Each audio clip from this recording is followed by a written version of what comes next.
आज हम बात करेंगे 10 उन लक्षणों की जो ये बताएंगे कि आपके ऊपर किसी प्रकार के कर्मों का बंधन है या कर्ज है, जिसके कारण कि आप अपने जीवन में परेशानियों को उठा रहे हैं और जीवन में आगे नहीं बढ़ पा रहे हैं। और साथ ही बात करेंगे कर्मों के बंधन से मुक्त होने के उपायों के बारे में। सबसे पहले कर्म शब्द। कर्म शब्द का जो अर्थ है उसका मतलब है क्रिया करना, काम करना। कोई भी शारीरिक या मानसिक क्रिया कर्म कहलाती है और इस क्रिया का जो परिणाम आता है, जो रिजल्ट आता है, वह भी कर्म कहलाता है। इसलिए मनुष्य जैसे कर्म करता है वैसा ही फल उसको भोगने को मिलता है। इसीलिए संसार में कोई सुखी है, कोई दुखी है, कोई अमीर है तो कोई गरीब है। इन्हीं सब कर्मों के परिणाम के कारण ही इस प्रकार का विभाजन समाज के अंदर पैदा होता है। जो कुछ भी हम करते हैं, कहते हैं या सोचते हैं, उसका एक प्रभाव होता है और उचित समय आने पर हमें वही प्रभाव अपना रिजल्ट भी देता है। उदाहरण के तौर पर जिसे हम भाग्य कहते हैं वह हमारे पूर्व जन्मों में किए हुए अच्छे कर्मों का फल है, और जिसे हम दुर्भाग्य कहते हैं वह हमारे पूर्व जन्मों में किए हुए बुरे फलों का, बुरे कर्मों का फल है। इसीलिए तो कहते हैं जैसा कर्म करेंगे वैसा ही हमको फल की प्राप्ति होगी। उदाहरण के रूप में आज जो हमारी वर्तमान में स्थिति है, अच्छी है या बुरी है, यह हमारे पूर्व कर्मों का परिणाम है, और जो कर्म हम वर्तमान में कर रहे हैं उससे हमारा भविष्य निर्धारित होगा। खैर, अब हम बात करते हैं उन बुरे कर्मों की जो हमने इस जन्म में या पूर्व के जन्मों में किए होते हैं, जो हमारे दुर्भाग्य का कारण बनते हैं, और इन्हीं कर्मों को हम कर्म बंधन या कर्मों का कर्ज या कर्म के ऋण आदि नामों से बुलाते हैं। कर्मों का ऋण यानी कि कर्मों का कर्ज या कर्म बंधन वो कर्म है जिनका कर्ज हमारे ऊपर अभी बाकी है या जिनमें अभी तक हम बंधे हुए हैं, और जब तक ये कर्मों का ऋण चुकता नहीं हो जाता या इन कर्मों से हम मुक्त नहीं हो जाते, तब तक हम अपने वर्तमान समय में बहुत सी मुश्किलों को या दुर्भाग्यों को अपने नजदीक इनवाइट करते रहते हैं और हम अपने जीवन में आगे नहीं बढ़ पाते हैं। तो अब हम बात करते हैं उन 10 लक्षणों के बारे में जिनको जानकर आपको यह पता चलेगा कि क्या आपके ऊपर कर्मों का बंधन भारी है या आपके ऊपर कर्म के जो बंधन है वो समाप्त हो चुके हैं, क्या उनकी स्थिति है। इन 10 लक्षणों को जानकर आप समझ पाएंगे। अगर आपको अपने डेली लाइफ में कुछ ऐसी चीजें महसूस होती हैं और बार बार महसूस होती हैं, और उन चीजों को आप अपनी तरफ से पूरा प्रयत्न करने के बावजूद भी यदि उनसे आप मुक्त नहीं हो पाते हैं, उन समस्याओं को यदि आप सॉल्व नहीं कर पाते हैं, जैसे कि कोई बीमारी हो जाती है शरीर में, लाख दवाई करो, सब तरह से चेक करा लो, लेकिन समझ नहीं आता कि वो बीमारी क्यों हो रही है, और सभी प्रकार की दवा करने के बावजूद भी जब उसका इलाज नहीं हमें समझ में आता है तो इसके पीछे कर्मों का ही कारण होता है। इसी प्रकार कुछ और ऐसे लक्षण हैं जिनको देखकर जानकर हम समझ सकते हैं कि हमारे ऊपर कर्मों का बोझ है जो हमें जीवन में आगे नहीं बढ़ने दे रहे हैं और हमको जीवन में परेशानियों को पैदा कर रही हैं। तो उन्हीं लक्षणों में सबसे पहला लक्षण, अगर इनमें से अधिकतर लक्षण आपको अपने जीवन में नजर आते हैं तो आप समझ जाना कि आपके ऊपर कर्मों का बोझ है। फिर कैसे उनको दूर करना है उसकी भी हम बाद में बात करेंगे। सबसे पहले पहला लक्षण, अगर आपके ऊपर कर्मों का बोझ है, कर्मों का बंधन है, तो आपके साथ क्या दिक्कत आएगी कि आप वर्तमान में नहीं रह पाएंगे, आप प्रेजेंट में नहीं रह पाएंगे। हमेशा आप जो है भूतकाल में ही या भविष्य काल में ही किसी ना किसी प्रकार से फंसे रहेंगे। कारण, क्योंकि जब हम कर्मों के बंधन में दबे होते हैं, क्योंकि वो बंधन हमें भूतकाल से आ रहे होते हैं, इसलिए हमारा मन हमेशा अतीत में बंधा रहता है। वो कर्म हमें खींचते हैं, जो कर्म हमने अपने पास्ट लाइफ में किए होते हैं वो हमें अपनी ओर खींच के रखते हैं, हमें छोड़ते नहीं, हमें बांध के रखते हैं। इसलिए हम ज्यादातर अतीत में ही उलझे रहते हैं, आपके दिमाग में पुराने ही विचार चलते रहते हैं और प्रेजेंट में तो आप रह ही नहीं पाते हैं और भविष्य की आप सोच नहीं पाती हैं ज्यादा। तो यदि आपका मन ज्यादातर भूतकाल में उलझा रहे, पुराने विचारों में खोया रहे, प्रेजेंट में आप ज्यादा रह ना पाए, तो आप समझ लें कि आपके जो भूतकाल के जो कार्य हैं वो आपको अपनी ओर खींच रहे हैं। आपकी अटेंशन इसीलिए अपने पास्ट में अटकी हुई है, आगे नहीं बढ़ पा रही है। तो पहला कारण, आप प्रेजेंट में नहीं रह पाएंगे, वर्तमान में नहीं रह पाएंगे। दूसरा लक्षण, आप अपनी आत्मा पर बोझ महसूस करेंगे, क्योंकि आपको मालूम है जो हमारे कर्म के जो ऋण हैं, जो हमारे ऐसे कर्म जो बंधनों का कारण बनते हैं, वो हमारे सूक्ष्म शरीर में ऊर्जा के रूप में स्टोर रहती हैं। यानी कि कोई भी ऐसा बंधन जो आपने अतीत में किया था, वो कोई स्थूल चीज तो है नहीं जो आपको दिखाई देगा, वो एक एनर्जी है, एक तरह की नेगेटिव एनर्जी है। और वो नेगेटिव एनर्जी आपकी सूक्ष्म शरीर के अंदर, आपकी बॉडी के अंदर वो कायम रहते हैं, वो जड़ जमाए रहते हैं। तो उस कारण से आपको हमेशा बोझ बोझ सा लगेगा। अपने कई बार तो आपको स्थूल शरीर पर भी बोझ बोझ सा लगेगा, आपको अपना शरीर भारी भारी लगेगा कि जैसे कुछ वजन रखा हुआ है और वो उतर नहीं रहा है। ये वजन आपके कर्मों का बोझ है जो आपके कंधों पे रखा गया है। तो जब तक आप इस वजन को अपने शरीर से उतार नहीं देंगे, आप अपनी आत्मा पर बोझ को महसूस करते रहेंगे और आपको ये तकलीफ बनी रहेगी। तीसरी बात, आपके जीवन में मुश्किल स्थितियां बनती रहेंगी। आप लाख कोशिश करेंगे अपनी तरफ से, हर प्रकार से कोशिश करेंगे कि आप अपनी लाइफ को बेटर कर लें, इसको और सुंदर बनाएं, अच्छा बनाएं, लेकिन किस्मत आपका साथ नहीं देगी। आप पूरी कोशिश करेंगे चीजों को ठीक करने की और एंड टाइम पे कोई ऐसी सिचुएशन बन जाएगी जिससे कि सारा स्थितियां बेकार हो जाएंगी, बिखर जाएंगी। तो तीसरा जो लक्षण आपको महसूस होगा कि आपकी लाइफ में बहुत मुश्किल स्थितियां बनेंगी, किस्मत आपका साथ नहीं देगी। चौथा लक्षण, पेनफुल इमोशन का उठना। क्या होता है कि आप अपने जीवन में अपनी तरफ से कोशिश करेंगे बेटर करने की, लेकिन कुछ ऐसी सिचुएशन बनेगी जिससे कि आपको दुख होगा।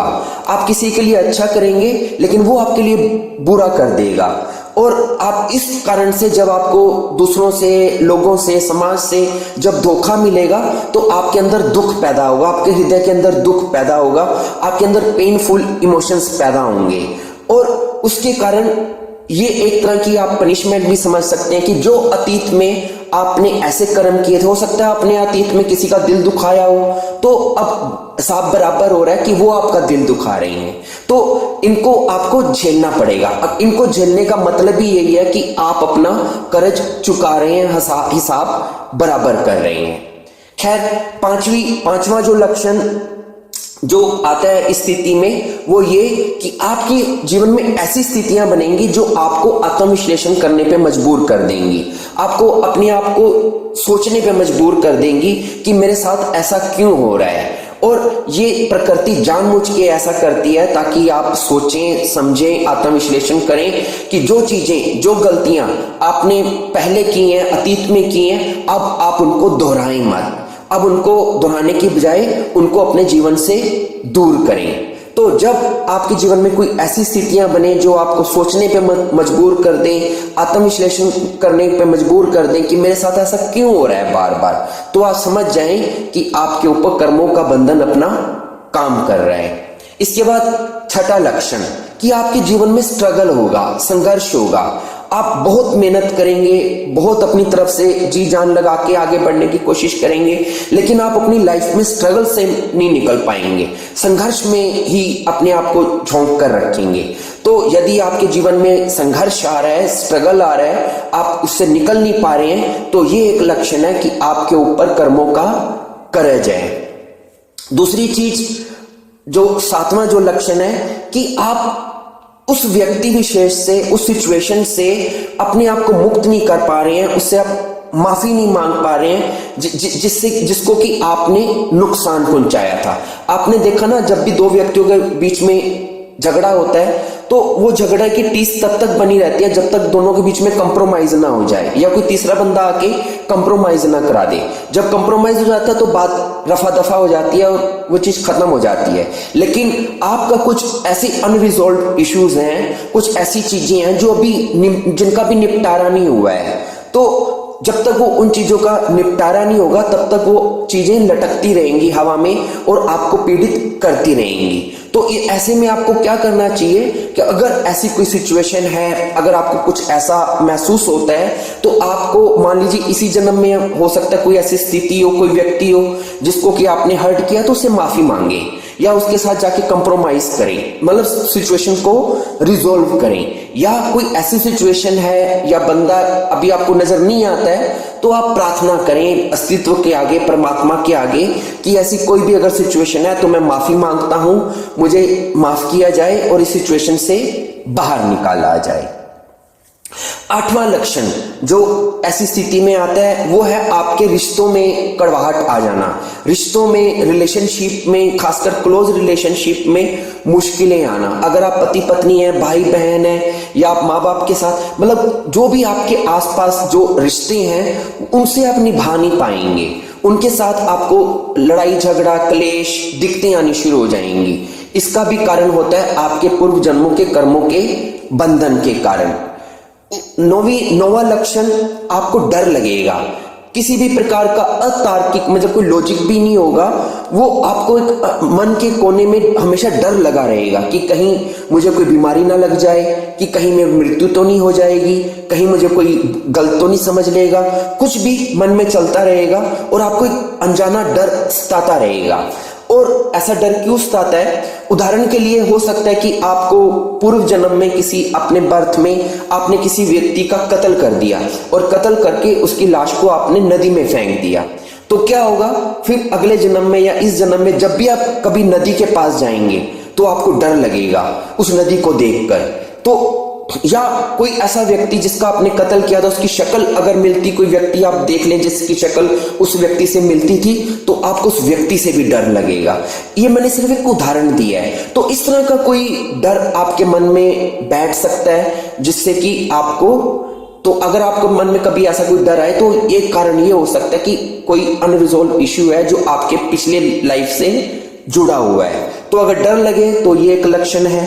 उसके बाद 10वां जो लक्षण है, जो अंतिम लक्षण है, जो ये बताता है कि कहीं ना कहीं आपके ऊपर कर्मों का बंधन है, वो ये कि आप कोई भी काम करना चाहते हैं तो विघ्न आ जाता है। आप कोई भी चीज शुरू करना चाहते हैं तो आपको कोई चीज करने से रोक देती है और आपको समझ नहीं आता कि ऐसा क्यों होता है। आप बहुत बार कोशिश करते हैं कि अब की बार मैं इस चीज को, सर्कल को तोड़ देता हूं, इस दुष्चक्र को तोड़ देता हूं, लेकिन फिर आप उसमें फंस जाते हैं। कोई भी काम करना शुरू कर देते हैं तो कोई चीज आपको रोक देती है, विघ्न बन के, बाधा बन के।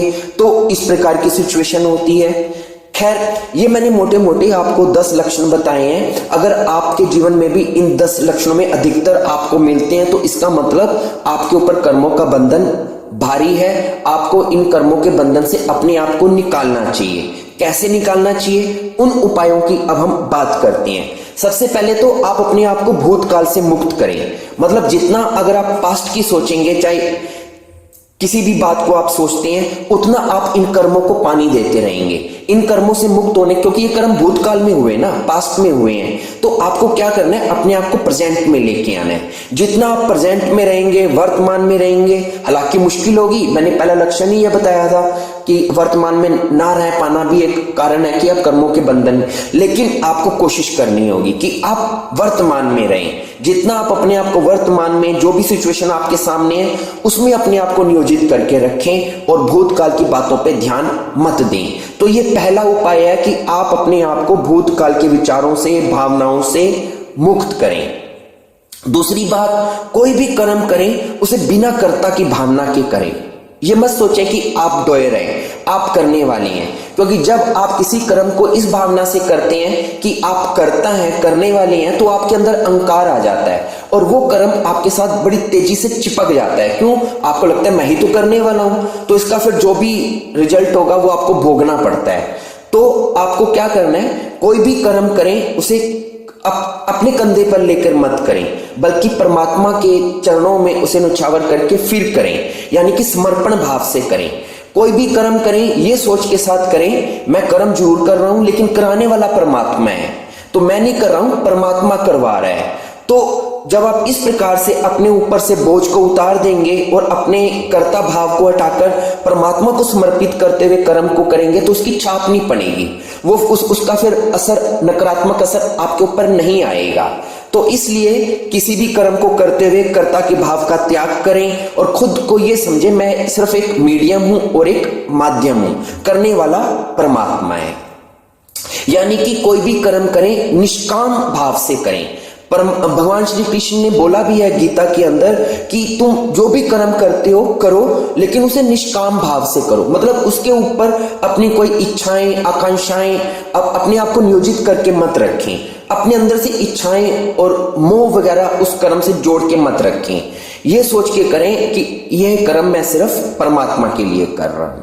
इसके अलावा अच्छे कर्म करें, दान करें, पुण्य करें, सेवा करें, यानी कि जितने भी अच्छे प्रकार के कर्म हैं जिनसे कि हमें मोक्ष की प्राप्ति होती है, उस प्रकार के कर्मों को ज्यादा करें और ऐसी क्रियाएं करें जो हमें कर्मों के बंधन से बाहर निकालती हैं, जैसे कि प्राणायाम करें, योग करें, मंत्र साधना करें, ध्यान का अभ्यास करें।